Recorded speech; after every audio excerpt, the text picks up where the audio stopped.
Hello guys! Luto ako ng beef. Ayan, beef. Siyempre, lalagyan ko ng maraming sibuyas. Ayan. So, hihintayin ko lang na makaramelize yan guys. Ayan.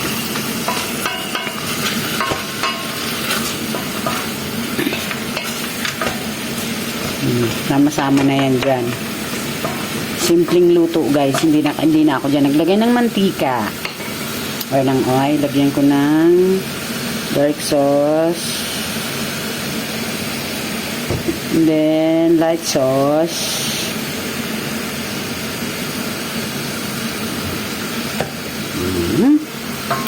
so makikita nyo mamaya ang klase nito pag luto na. So ayan, basta ayan, ikakaramelize ko yan.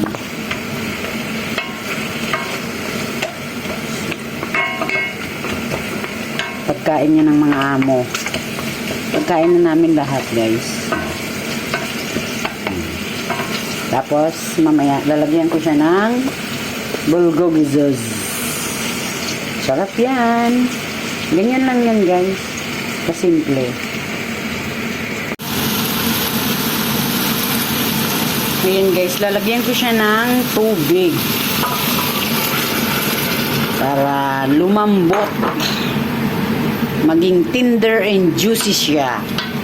So mamaya, yung sibuyas na yan, wala na yan, makakaramelize yan. So hayaan lang natin kumulo na kumulo. So ayan na guys. O, diba? Kunti na lang yung tubig niya. Naka-low fire lang po siya. O, diba?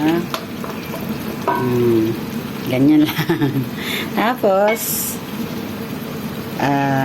pag okay na siya, isi-serve na. Ayan. Patayin pa natin siya.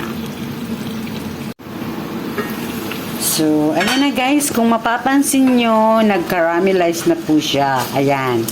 Oh, yung sibuyas, wala na siya. So, okay na yan. Maya-maya lalagyan ko siya ng yung sauce. Korean sauce siya. Para may lasa. Sobrang sarap na sauce ng Korean sauce.